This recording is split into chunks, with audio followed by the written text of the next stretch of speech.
Have you seen postings from the Fulanis who say they want to come and take over Nigeria?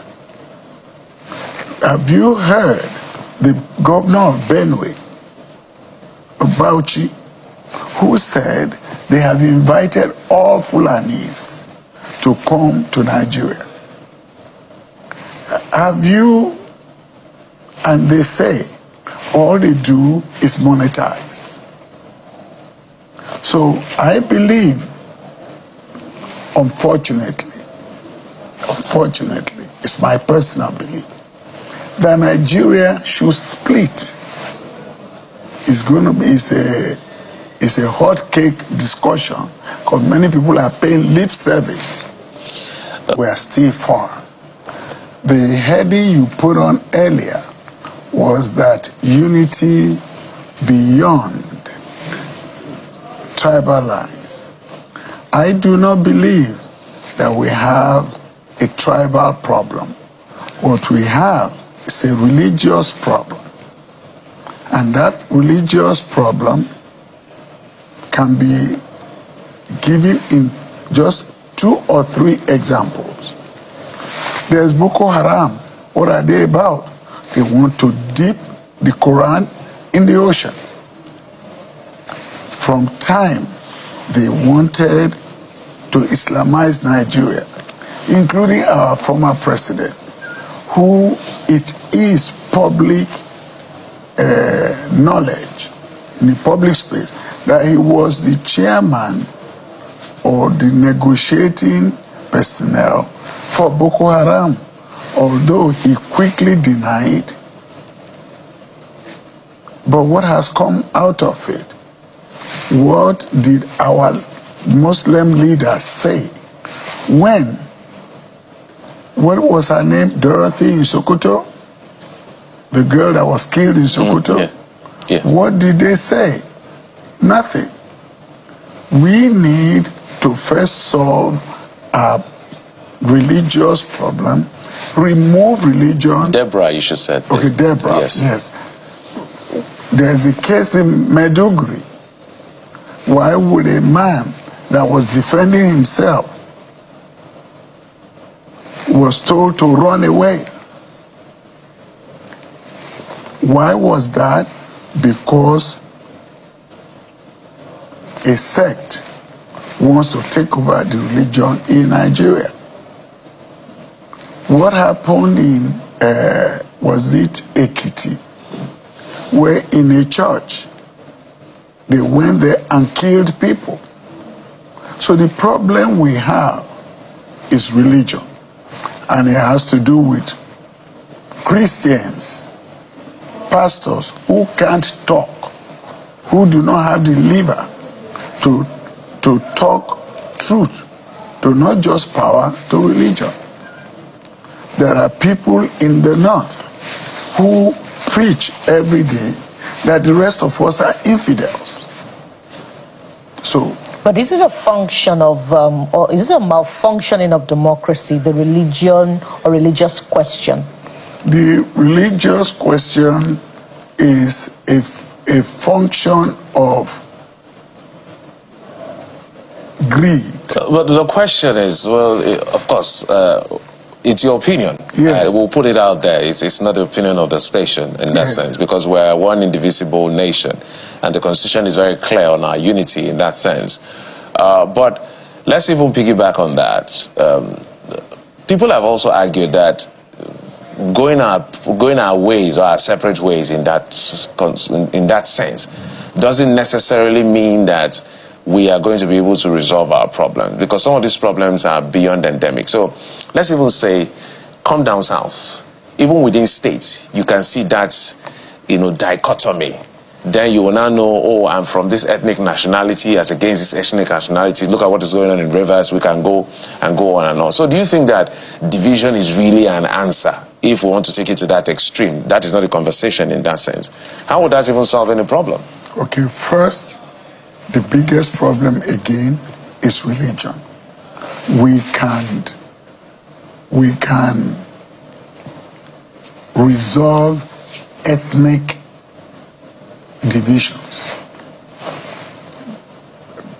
Pa Adebanjo died recently, and people came to Ijebu-Ogbo, and they were singing Ijebu anthem. They want Ijebu State. And that Ijebu State will leave the Egbas. So the problem will always be there. All we need to do is discussion. But in the case of religion, where one religion says, take the Quran or I kill you. So let's posit it, extremists of that religion. Yes. Because we have a lot of wonderful Muslims. Our president is a Muslim. Shatima Device is a Muslim. I can go on and on with a list of Muslim leaders in that sense, whether they're from the north or the south. So we're talking about extremists in this sense. Is that correct, sir? But they have not been able, the moderate ones have not been able to call the extremists in Nigeria to order. But even if we, if that question were to be debated to a logical conclusion of national unity, and there's a consensus reached on that, the ethnic question will not be able to solve the more important question of where we're headed as a region in that sense of the word, because you've just talked about the Ijebu and the Egbas. Now there's a clamor for the establishment of an Ijebu state. Yes. The more important question would be, where are we headed as a nation or nation state, and what is the approach to getting us there in terms of a system of government? That is the more important question. And then all the others, either be it religion or ethnicity, may be solved along the line. Have we reached that point where we're clear about how to get to where we're headed? I've lived in the United States for over 50 years, and there are many Nigerian tribes. You won't know, except that they all say we are Nigerians. It is when we return home that there's clamor. Personally, again, I believe we should go use, is it the Swedish or Switzerland, where all states are autonomous.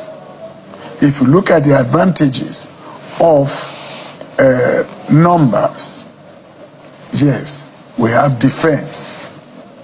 If the Southwest were to go on their own, their defense won't be like the Nigerian army. If the Southeast were to go alone, they may not get the same advantage of numbers and size from international relations. So my prescription is that the zones should be made independent. So you're talking about restructuring. Restructuring. So let's build on that. I know that Lenesek Olusegun had raised this concern. Yes. In fact, under Muhammadu Buhari, I think it was the former governor of Kaduna State, Nasser El-Rufai, yes, that led a committee on restructuring. In fact, it was so funny because I don't know whether it became political in that sense, because all of a sudden we seem not to know what restructuring means anymore. Everybody had a different version of what it means. So let's talk about restructuring as it was, yes, when we were in the regions. Yes. And so every zone controlling their resources. Yes. My question is, how far-reaching can that go? It can go very far. Have you ever asked why it is that the Constitutional Conference of 2000 during former President Goodluck Jonathan. Yes. Why National Confab. The National Confab. Even Olusegun Agbakoba was there. Yeah. All of them still say it's the best that ever came out. Why has it been jettisoned till today? Bola Tinubu is our president. At the time, he probably supported the confab. Why is it? Again, it is my opinion that it has to do with religion. So you're saying now, from your opinion and on good authority to the effect, because the question I wanted to ask, why is it difficult to restructure Nigeria even when there's an overwhelming clamor that may be our path to peace and prosperity? Why do you think it's hard? Because you are, by your age, you are one of our benefits of hindsight. Yes. You were there before we even became independent as a country. So you saw it all. Yes. And you saw the good and the bad and the ugly. Yes. Why do you think it's hard for any president to be bold enough? This president is kind of bold because his reforms are bold. Yes. They are hurting. Everybody's feeling the pain, and we're all clamoring that this is getting too much. So it's shown some boldness in certain things. Why do you think he's not bold enough, at least yet, to say let's restructure? Because he needs the Hausa Fulani power to remain in the presidency. Because I would have thought the moment President Tinubu got to power, the first thing is to dust the confab and implement. But because there are interests that will not be served satisfactorily by the confab of, was it 2014? 2014, sir. 2014. It's all about interest. Bringing it forward. Why do you think most of our governors acquiesce to Fulani requests? I'm from Edo State.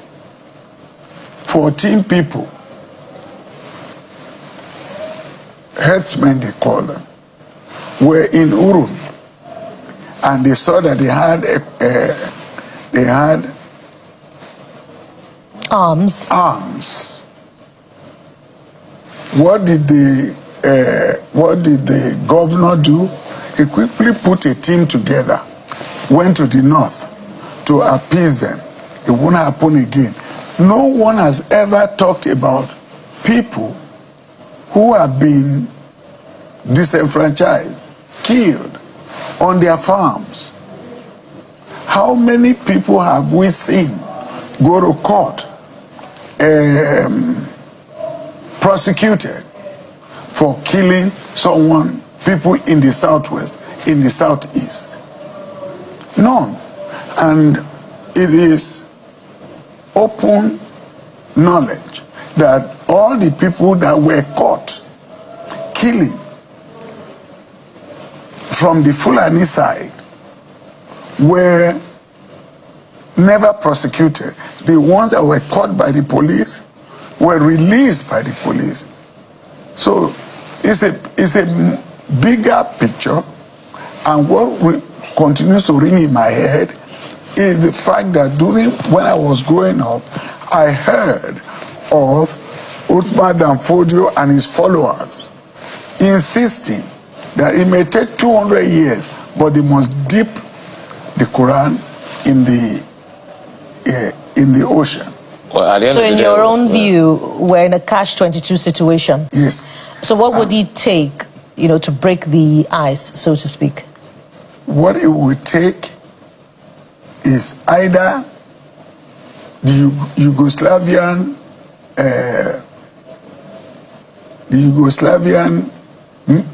system, Yugoslavia, what's the name? Czechoslovakia, there's the Czech Republic. Nobody died.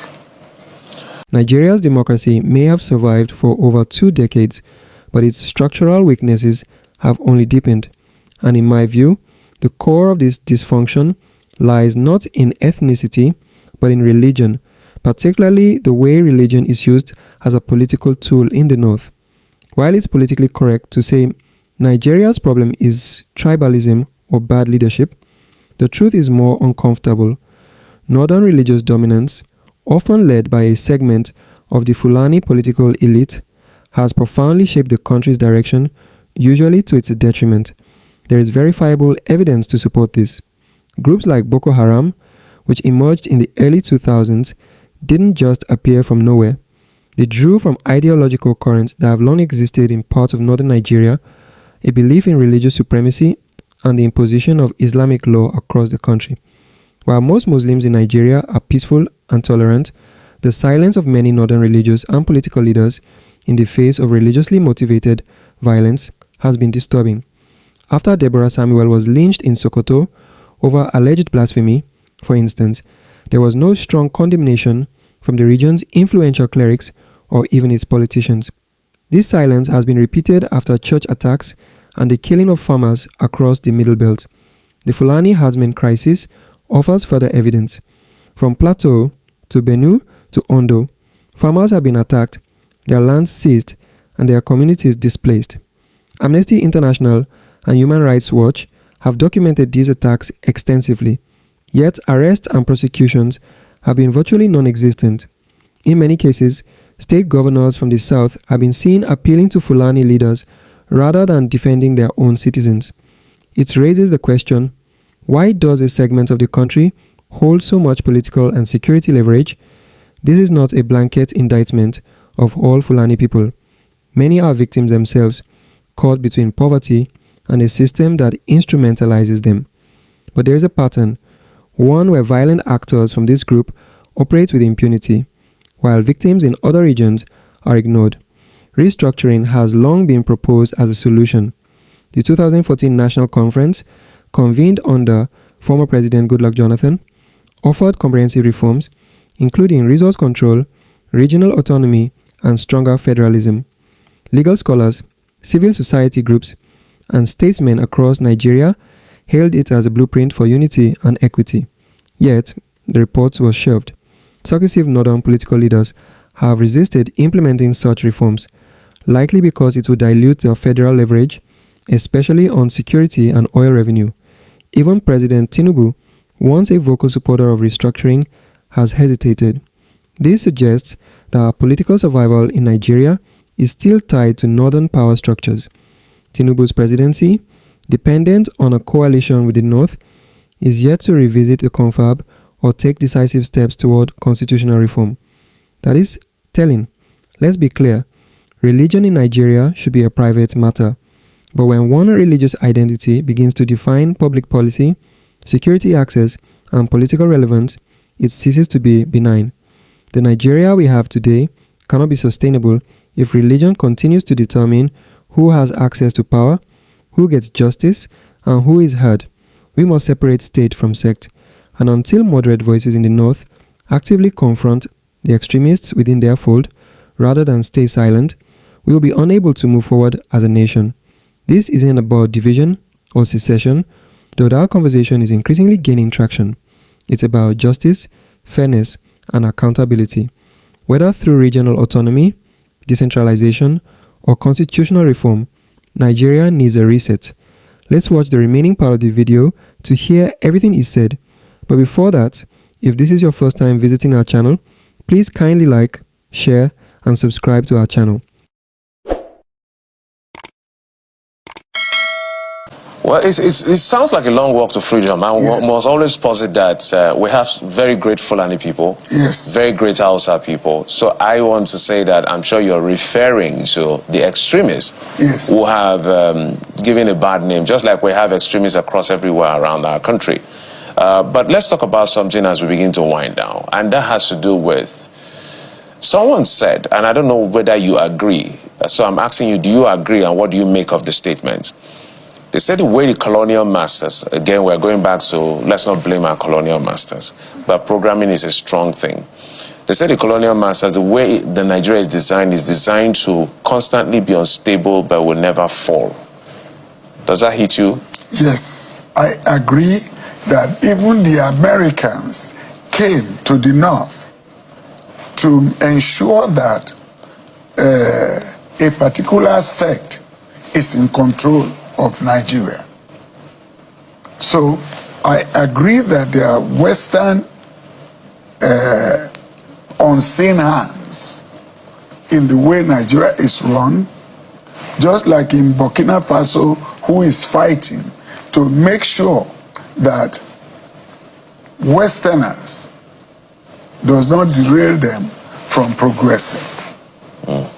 And so, as we move forward, the Afenifere, recently had a memorial lecture before the burial of the late elder statesman, and proposed some form of reforms through a study of what the late elder statesman himself, nationalist Obafemi Awolowo, had concluded to be the way forward, of how Nigeria, as a heterogeneous nation, can be governed.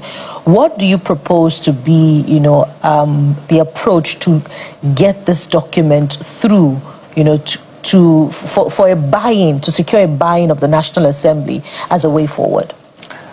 There's a problem. That problem has become a major obstacle. And that problem is Babangida left government. He dribbled everybody. Then Abdul Salam came in, opened the road to politicking. Nobody believed him.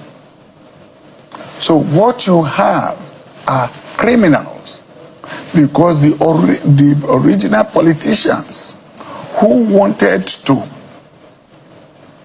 bring Nigeria forward were afraid of wasting their money, losing their money in politics. So the only people who came in right after, who responded to Abdul Salam's call were 419ers, cocaine pushers. Well, seriously. And so even Ayim said it, that in his Senate, that a preponderance of the senators in that, was it the 8th Senate or 7th Senate, were criminals. Those are very weighty words, sir. That is what... Those are elected representatives who had served Nigeria at a particular point in time. We wish... Okay, just land on your thought. Because of them are not here.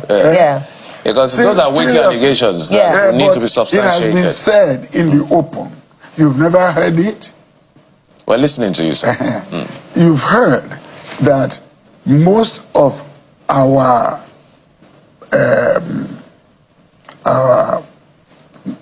legislators, without meaning to disparage anybody, take one of them and find out his history. Okay, I think that's a good place to anchor. But we must add, Jeffrey, that we must continue to have a sense of optimism as far as Nigeria is concerned, that indeed there must be a pathway forward where all of the federating units can come to a consensus about how Nigeria can move forward.